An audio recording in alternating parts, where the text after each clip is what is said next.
So there's a couple bills that I thought that were interesting and that have a potential. I think there's two standout bills, and there's a lot of bills. I was surprised how many bills there were, honestly, but I think that's really more of a representation and reaction of RealPages settlement slash case. I don't think they've settled yet. I could look that up. RealPages. RealPages is the parent company that owns apartments.com. And RealPages settlement. Okay, so as of quite recently, they look to be updated November 24th, 2025, Department of Justice.gov.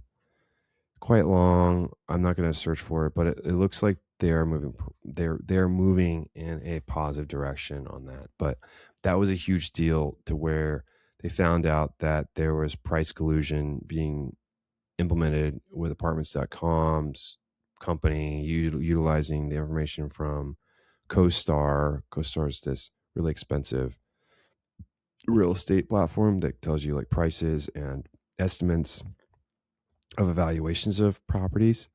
Apartments.com is apartments.com. You can rent slash manage your properties on that platform, and then RealPages owns the both of those. And so they got in big trouble about algorithmically increasing the pricing or the prices in the areas that they're operating in, which was not cool, especially how there's so many issues with increased rents.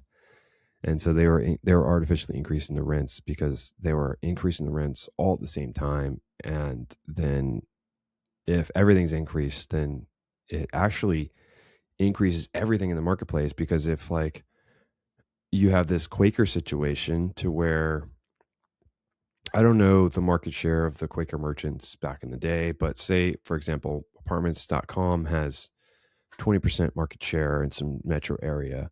Well, if 20% of the properties are increased, like say you wake up the next day, they're all increased 20%, then you as a other person or investor look at this property and say, okay, let's increase our rents. And then before you know it, this pricing innovation becomes market manipulation. And then you have the federal government suing you, which is great. I love to see it. Okay. So I think a lot of these bills are a reaction to the dangers of algorithmically pricing products.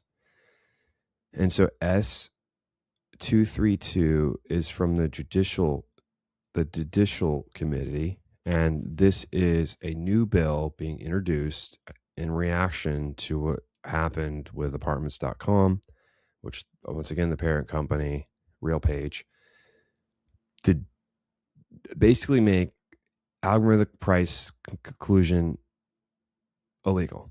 You can no longer do that. That's not cool. We're not allowing that one. Go home. That's fine. One of the bills that I think this is a very high likelihood of passing, given that it's very public. There's a case, there's a suit. It's by the Judicial Committee. The next one maybe has like a moderate chance of passing. And I think that now that this has come out about Instacart, I think it passes, which is HR 4640.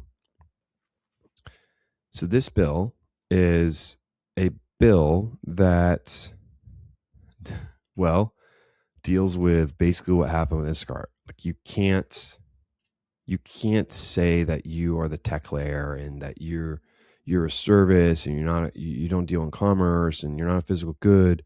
So this doesn't apply to me, and it's not fair. I should be able to do whatever I want. And their whole bill is about preventing price gouging and wage fixing. And one of the things that they talk about is similar to what they talked about in the Interstate Commerce Act of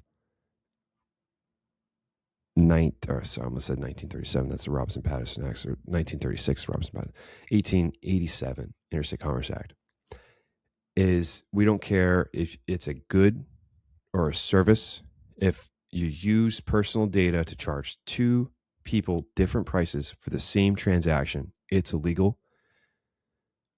That sounds similar. Like if I repeat that, we don't care if it's a good or a service. If you use personal data to charge two people different prices for the same transaction, it's illegal.